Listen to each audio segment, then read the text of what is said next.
I was sitting in Rick's office, gripping the edge of a spreadsheet like it was a real lifeline. My hands wouldn't stop shaking, no matter how hard I tried to keep it casual. I'd spent half of Saturday building that thing. Salary data from 5 different states, color-coded averages, job descriptions, all of it lined up perfectly. I knew what I was worth, or at least I thought I did. "Rick," I said, trying to steady my voice, "I want to talk about a raise. 10 grand more a year. That's not even top of market, just what others are getting for the same work." He leaned back in that leather Herman Miller chair, the one I knew cost more than my monthly rent, and looked at me like I'd asked to borrow his beach house. Then he laughed. Not a chuckle, not a smirk. A full-on belly laugh, like I just told him a joke at a barbecue. "Where'd you pull this from?" "ZipRecruiter," he said, tapping the spreadsheet like it was a menu at a diner. "Quick note, before we start, how's your day going and where are you joining from?" I didn't laugh.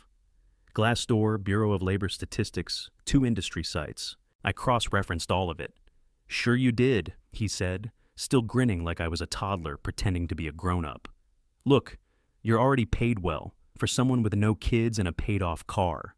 I felt my jaw lock. "That has nothing to do with my value to this company."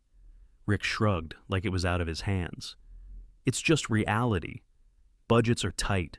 Marcus left, sure, and you picked up some slack, but titles haven't changed." "Right, but I took over ops for both plants. I handle vendor negotiations, staff logistics, scheduling. You've been helpful, no doubt. But we can't just throw out raises every time someone steps up for a bit.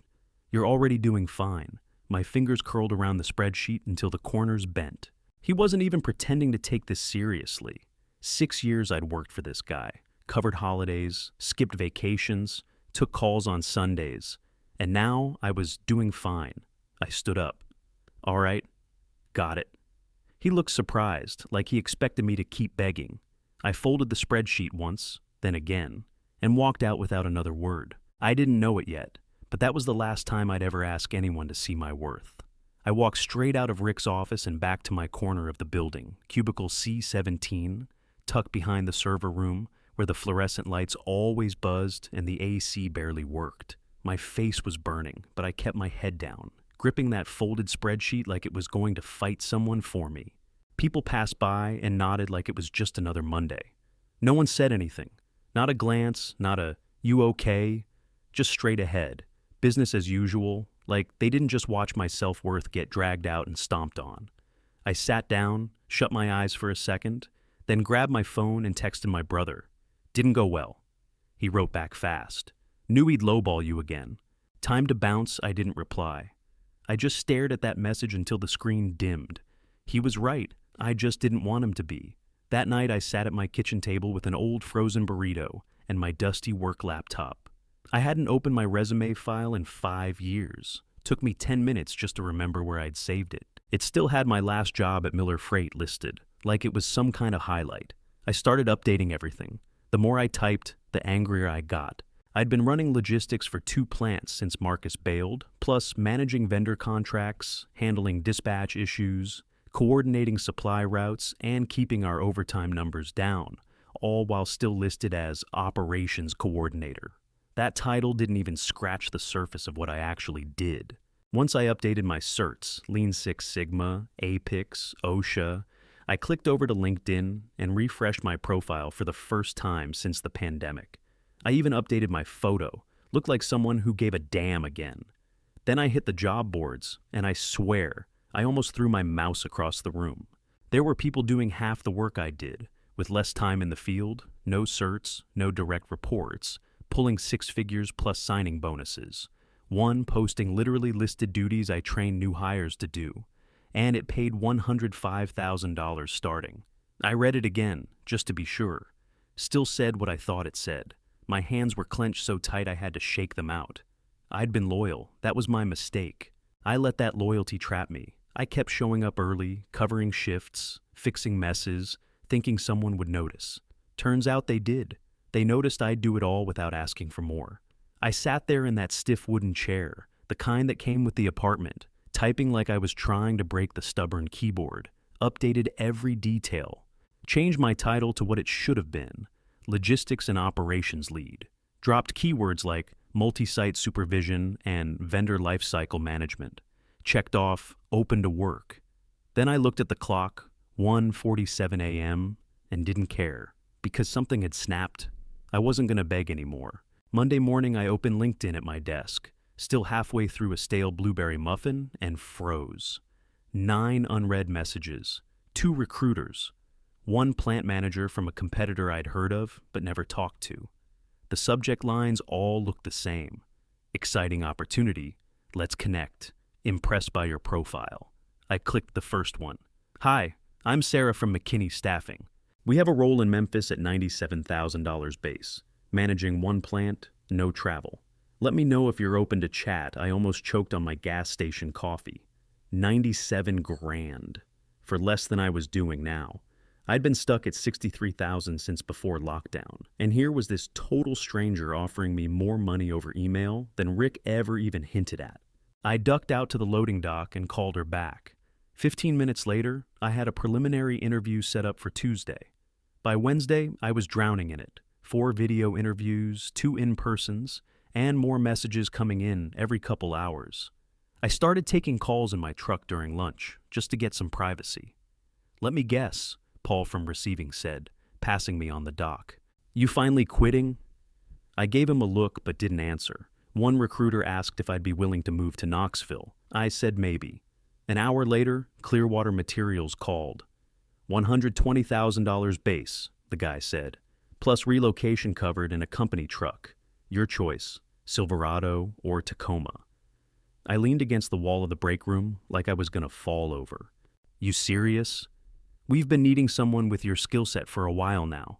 I hung up and stared at the floor for a full minute. 120, with a truck, and that wasn't even the highest. The real shock came Friday afternoon. I was in my truck again, parked 3 blocks from the office so nobody had recognized me. Phone buzzed with a Chicago area code. Hi, this is Megan from Northwell Logistics. Do you have a minute? I said yeah, and she got right to it. We're hiring for Director of Operations. Multi-site, but only 3 days on site, remote the rest. Stock options, full relocation package if needed. $145,000 base plus 15% performance bonus. I sat there blinking like an idiot. Sorry, did you say 145? Yes, she said. Your background in plant logistics and vendor coordination is exactly what we've been looking for. We saw your profile and bumped you to the top of our list. My mouth was dry. I stared at the steering wheel. Yeah, I'm, definitely interested.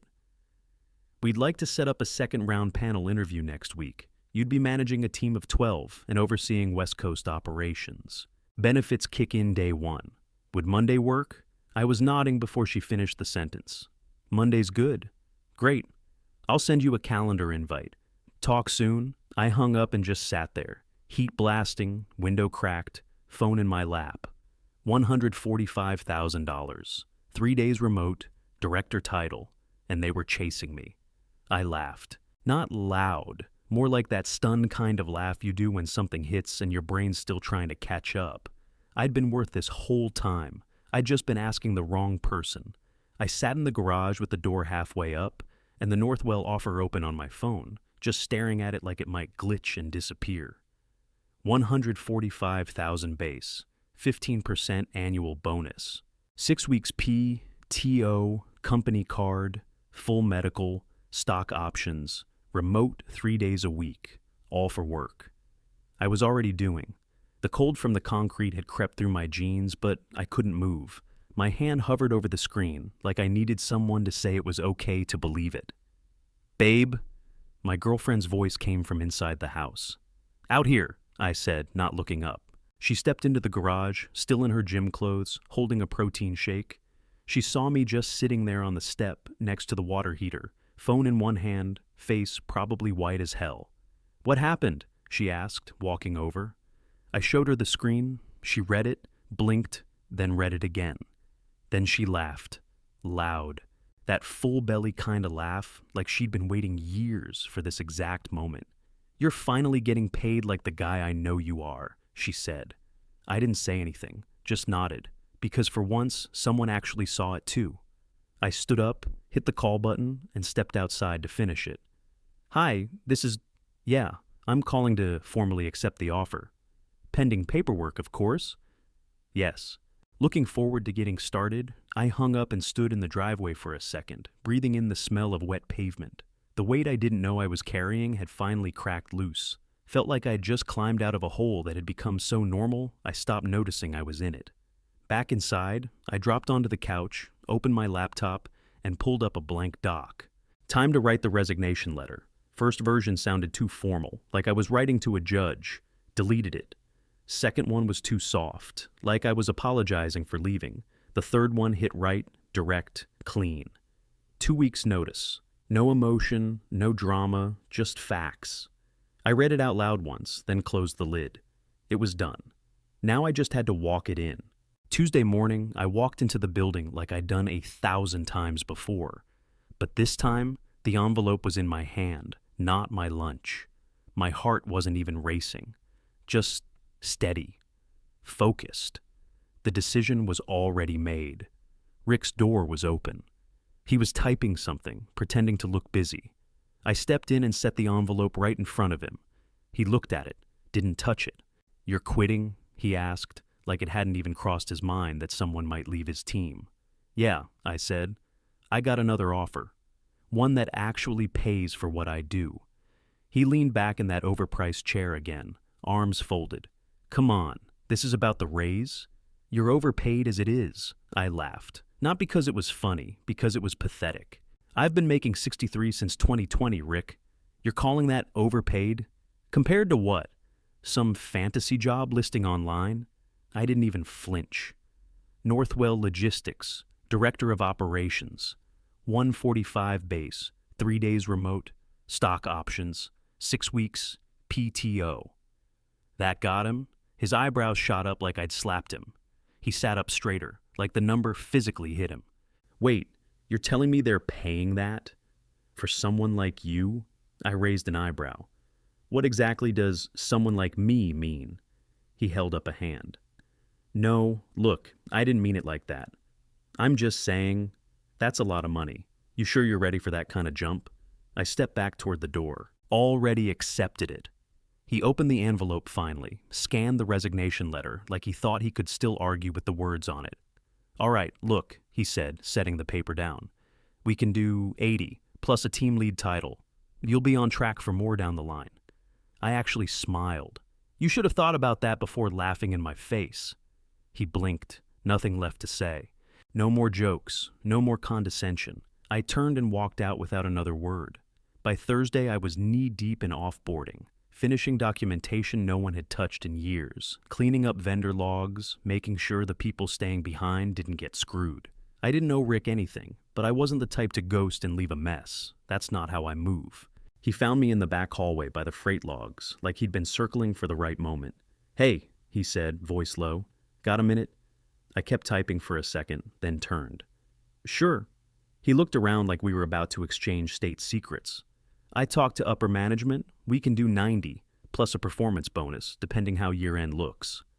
I crossed my arms. "Appreciate the effort, but I'm not changing my mind." He sighed and nodded, but I saw the twitch in his jaw. The scramble had officially started. By lunchtime, word had spread. Paul from receiving walked past my cube and stopped. "Heard it's 6 figures. That true?" he asked. "Yup," I said. He gave this low whistle, like I'd just won the real lottery. Damn. Took long enough by the vending machines. Jenny from payroll caught me filling up my water bottle. "I heard you're going to Northwell," she said. "They hiring?" I looked at her. Quiet, always polite Jenny, who'd never said a word louder than a stapler. "They might be," I said. "You looking?" She looked down, shrugged. "Been stuck at 42 for 5 years. I'm tired." That hit harder than I expected. People started acting different, more honest. Like my exit cracked something open. Folks who hadn't spoken to me in months were suddenly asking questions. "What's the interview process like? Did they reach out first, or did you apply? Was it really that easy?" I told the truth. It wasn't easy. It was overdue. The day before my last, I was finishing a walkthrough with the night shift lead when Rick caught me again, this time in the stairwell. "Got a minute?" I raised an eyebrow. "We doing this again?" He didn't smile, just came out with it. 100, Final offer. We'll change your title to Senior Operations Manager. Clean slate. I looked him dead in the eye. No smirking, no dramatics. You're not buying back my respect. He didn't respond, just nodded like he'd already known what I was going to say, but needed to try anyway. I walked right past him and headed back to finish my last report. Friday at 4:45 p.m., I shut down my work computer for the last time. No more spreadsheets, no more status meetings, no more playing dumb so my boss could feel smart. I slid the laptop into its dock, stood up, and packed my toolbox. 2 wrenches, a backup charger, and the same coffee mug I brought in on my first day. The one with the cracked handle and world's okayest employee on the side. No party, no speech, no cake with my name misspelled on it. Just a couple of quiet handshakes and some awkward good luck mumbles from the people who had no idea how to act. I walked the same hallway I'd walked 1,000 times, this time with my head high. Past the flickering light in the break room, past the bulletin board still advertising last December's potluck, past Rick's office.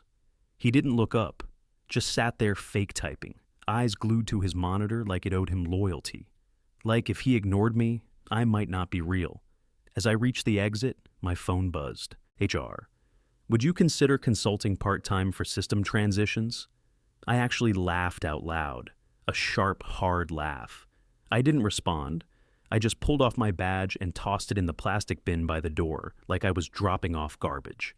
Then, I walked out into the parking lot and took the deepest breath I'd taken in years. The air hit different, lighter, cleaner, free. Monday morning, I started at Northwell. New laptop, welcome package on my desk, direct deposit for $5,800 already hit. They didn't act surprised that I knew what I was doing. They didn't doubt me. They expected me to show up and own it, and I did. I had a team, a budget, a real title, and every time I walked into a meeting, no one asked where my manager was. They knew I was the one running the room. A month in, Rick called my cell. I let it ring. He tried again 3 days later, left a voicemail asking if I could walk him through the vendor tracking system I built. I deleted it. Sometimes revenge isn't yelling or slamming doors. It's not flipping desks or sending rage emails. Sometimes revenge is quiet. It's the silence after your phone stops ringing. The panic on someone else's face when they realize you were the one holding everything together. I don't help them. I don't go back. I just keep building the life they told me I didn't deserve.